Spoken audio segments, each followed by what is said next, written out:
आज उस पुल की गैदरिंग 100 से 150 लोगों की थी, तो वहाँ टिकट सिस्टम भी है, तो 400 से 500 लोग वहाँ कैसे पहुंच गए? सबसे बड़ा सवाल तो प्रशासन से है कि जब आपको पता है कि वहाँ पे जाने की जगह नहीं है, तो आप 400-500 लोगों को जाने की अनुमति कैसे दे रहे हो? इतना है वो जनता की गलती से ही हुई है, उसको आप किस तरीके से देख रहे हैं? देखिए, सबसे पहली बात तो हम यहाँ पे इल्ज़ाम नहीं लगा रहे, पर हमारे मोदी सरकार से, प्रशासन से, मीडिया से सवाल है। आज उस पुल की गैदरिंग 100 से 150 लोगों की थी, तो वहाँ टिकट सिस्टम भी है, तो 400 से 500 लोग वहाँ कैसे पहुँच गए? सबसे बड़ा सवाल तो प्रशासन से है कि जब आपको पता है कि वहाँ पे जाने की जगह नहीं है, तो आप 400-500 लोगों को जाने की अनुमति कैसे दे रहे हो?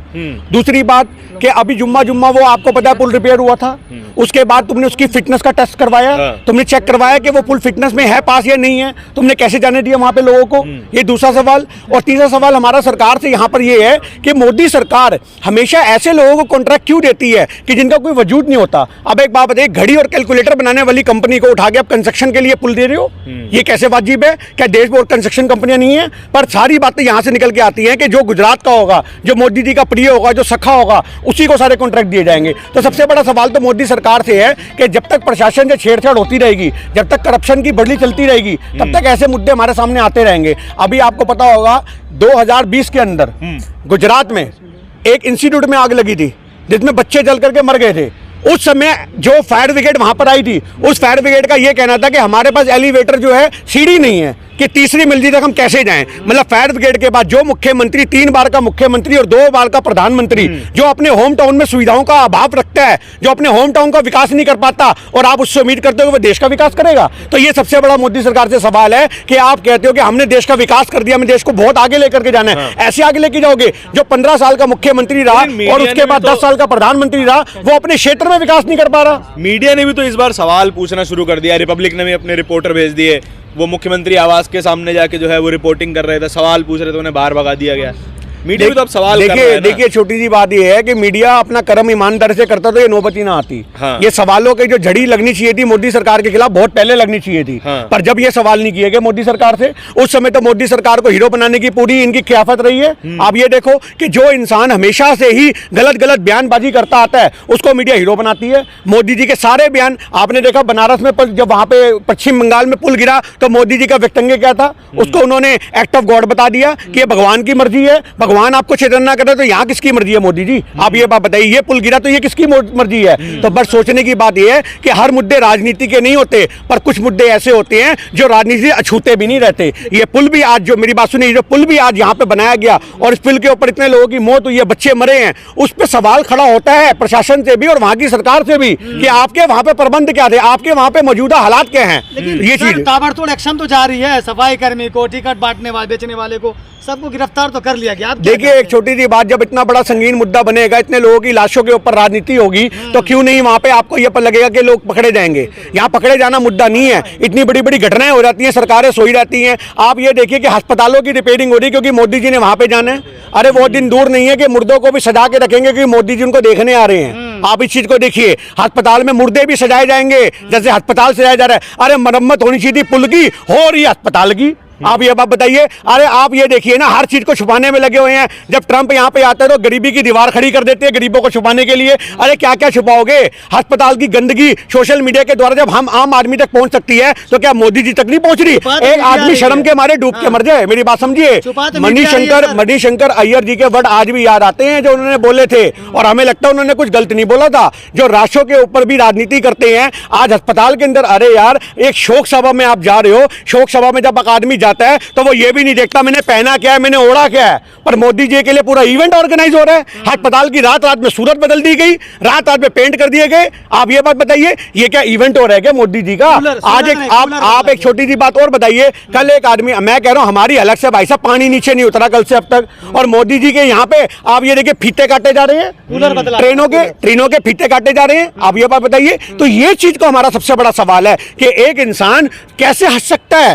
आप ये बात बताइए, उद्घाटन समारोह में मोदी जी जाके नारियल फोड़ रहे हैं और वहां पे ट्रेनों को हरी झंडी दिखवा रहे हैं। ये कैसे कर सकते हैं एक आदमी, एक प्रधानमंत्री पद पे? अरे भाई साहब, एक शोक सभा भी कोई चीज होती है। एक आदमी का पड़ोसी भी मरता है ना, तो गांव के अंदर 13 दिन तक चूल्हा नहीं जलता। अगर शहरी लोगों की भी बात कर दी जाए, तब भी आदमी अपने पड़ोस के मरने पे इतना दुख व्यक्त करता है कि अपने घर में शोर शराबा नहीं होने देता। और ये वहां पे मीडिया के ऊपर हल्ला मचा रहे हैं, देखो जी ये ट्रेनें पास कर देगी। ये सोचने की बात है, ये संगीन मुद्दे हैं, तो ये चीजें हैं। लेकिन मोदी जी कल गुजरात में थे, उन्होंने कहा कि मैं एक तरफ दुख है, दूसरी तरफ कर्तव्य है, कर्तव्य पथ। देखिए, मेरी एक छोटी सी बात सुनिए, यहाँ पे कर्तव्य हंस के नहीं निभाए जाते। कर्तव्य निभाने वाले आदमी, मेरी बात समझिए, कर्तव्य निभाने वाले आदमी उन कर्तव्यों को 2 दिन के लिए टाल भी सकते हैं। ये कोई इतने बड़े प्रोग्राम नहीं थे, इनकी कोई सी चीज ऐसी। अरे आपने ट्रेनों के उद्घाटन करे, उसके बाद गायें भैंसों से टकरा के ट्रेनें टूट रही हैं। आप ये बात बताइए, क्या आपने विकास करा है? आप ये बात बताइए, आप नारियल फोड़ते हो तो नारियल नहीं फूटता, सड़क फूट जाती है। आप ये बात बताइए, कौन सा विकास है ये? कैसा विकास है जो हम आम जनता को समझ में नहीं आता? ये सिर्फ अंधभक्तों की समझ में आता है। कैसा विकास है? कांग्रेस के टाइम के भाई सब पुल बने हुए आज तक ज्यों के त्यों हैं। आप ये बात बताइए, कांग्रेस की सड़कें आज भी दिल्ली में जो बनी हुई हैं, उनको तोड़ने के लिए मजदूरों के सब्बल टूट जाते हैं, पर वो सड़कें आसानी से नहीं टूटती। आप ये चीज देखिए। पर आज ये गुजरात मॉडल जो टूटा है ना, ये गुजरात मॉडल ही टूटा, ये पुल नहीं टूटा, ये गुजरात मॉडल टूटा है। ये पुल जो बीच में से तहस नहस हुआ है, ये गुजरात का पुल तहस नहस नहीं हुआ, ये गुजरात मॉडल तहस नहस हुआ है। और एक सबसे बड़ा सवाल आम आदमी सरकार से है, मेरी बात को आप याद रखिएगा। आम आदमी के विधायकों के दिल्ली के अंदर ट्वीट होते हैं कि गुजरात में कुछ बड़ा होने वाला है। आप ये बात बताइए, ये संगीन आरोप नहीं है, ये जांच का विषय है कि आम आदमी के 4 विधायकों के ट्वीट मैं आपको दूंगा, आप साथ में लगाओ। आप मेरी बात समझिए, उनके विधायक कहते हैं, 4 विधायकों के अलग अलग ट्वीट एक टाइम पे आते हैं कि गुजरात में कुछ बड़ा होने वाला है और ये बैकफुट पे आने वाली है। अभी गुजरात में मोदी सरकार बैकफुट पे होगी, कुछ ही घंटों की देरों की बाकी बात रहेगी। अरे यार, ये बात, ये कोइंसिडेंस 4 आदमियों को होगा?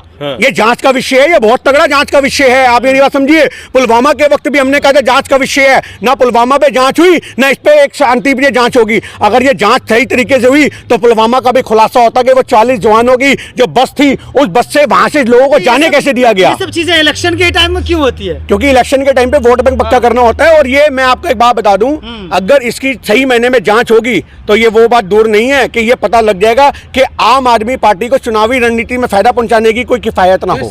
आप ये भी बात रखिए, आप मेरी बात समझिए। ये हम जी साजिश है, ये तो जांच का विषय है, हम इसमें क्या बोले। लोगों की इतनी मौत होगी, इतने लोग मर गए, पर हम आज उस भाई को भी बहुत सैल्यूट करते हैं। तो मेरी बात सुनिए, ये खुद हारना चाहती है। मैं, अरे भाई साहब, उनको पता है हमारा वोट बैंक तो है नहीं है। अगर कांग्रेस एक बार वहां पे गढ़ बनागी तो 2024 में कांग्रेस को हिलाना बहुत मुश्किल है। राहुल जी की जो भारत जोड़ो यात्रा चल रही है, उसने पूरे देश को एक कर दी है। ये बहुत अच्छे से जानते हैं। और इनको ये बात पता है कि हमारी बी टीम, इनको अरे भाई साहब 66 विधायक है, क्या खराब है? आप एक बात बताओ, कैसे है? आप एक बात बताओ, 66 विधायक है, क्या खराब है? इन्होंने जान कर, मैं क्या कहना चाहता हूँ, ये जान के प्रोजेक्ट किया गया आम आदमी पार्टी को वहां पे पहुंचाने के लिए। ये बी टीम है, आप इसको समझो। मीडिया जो है आम आदमी पार्टी को सपोर्ट कर रही है, क्यों नहीं करेगी भाई साहब? दिल्ली के अंदर नर्क बना रखे लोगों की जिंदगी, कहां मीडिया दिखाता है? अस्पतालों के अंदर आप जाओ, आपको इलाज नहीं होगा। अरे आप एक बात कर रहे हो, आज रामपुर का आया एक आदमी, मैं नाम नहीं लूंगा, उसके पिता का यहाँ पे इंतकाल हो गया, दोनों फेफड़े खराब थे, वो वेंटिलेटर पे लेटा है, उसका पिता बात कर रहा है, अगली सुबह उसका पिता की मौत होगी क्योंकि वो मुस्लिम था। उसने बोला कि मेरे को कागज दिखाओ, मेरे पिता को क्या ट्रीटमेंट करा? बोले कोई कागज नहीं, डेड बॉडी ले जाओ। सफदरजंग अस्पताल का हाल है। तो आप कैसे कह सकते हो कि ये दिल्ली के अंदर ये चीजें नहीं होंगी? पर हम एक बात कहना चाहते हैं कि जितना मर्जी ये भारत को तोड़ने की कोशिश कर लें, जितनी मर्जी साजिशें कर लें, पर ये भारत हिंदू मुस्लिम सिख ईसाई सबका भारत है। और हम उस हुसैन पठान को सलाम करते हैं जिसने अपनी जान पे खेल करके अब तक 50 से ज्यादा लोगों की जिंदगियां बचाई हैं। ये मुसलमानों के खिलाफ जहर उगलते हैं, पर आज वही देश के मुसलमान हैं जो अपने आप को साबित करके दिखाते हैं कि भाईचारा निभाने में और देश को जब जब हमारी जरूरत पड़ेगी हम बिल्कुल एड़ी चोटी का जोड़ लगा के खड़े होंगे। एक हुसैन पठान नाम के व्यक्ति ने 50 से ज्यादा लोगों को बचाया है। आप इस चीज को देखिए, यही भारत जोड़ो यात्रा का असर है। लोग कहते हैं कि भारत जोड़ो यात्रा, आपको पता होगा राहुल कन्वर जो है नड्डा जी का इंटरव्यू करता है और नड्डा से इंटरव्यू में पूछता है कि आप बताओ कि भारत जोड़ो यात्रा क्यों जरूरी है, तो नड्डा साहब जवाब देते हैं ये तो राहुल जी से पूछो क्यों जरूरी है। तो यही हम नड्डा साहब को जवाब देते हैं, ये भारत जोड़ो यात्रा इंसानियत को बचाने के लिए जरूरी है। जो हुसैन पठान ने इंसानियत अपनी पेश करी है, ये भारत के हर बच्चे को इंसानियत पेश करने की जरूरत है, तब हमारा भारत मजबूत बनेगा। अन्य भक्तों को सपोर्ट करने से हमें एक बात आज भी समझ में नहीं आती होगी, देश में कोई भी बात होती है अंत में कहते हैं आप राजनीति कर रहे हो। अरे सवाल क्यों नहीं करेंगे आप, ये बात बताओ। आज एक छोटा सा बच्चा भी अपने बाप से सवाल करता है कि पापा बताओ मेरे को बड़ा होकर क्या बनाओगे, मेरे लिए आपने क्या सोचा। और हम देश की सरकार को 2 बार बना दिया, हम नहीं पूछेंगे आप हमारे लिए क्या कर रहे हो, आप हमारे लिए क्या मजबूती से पेश करोगे।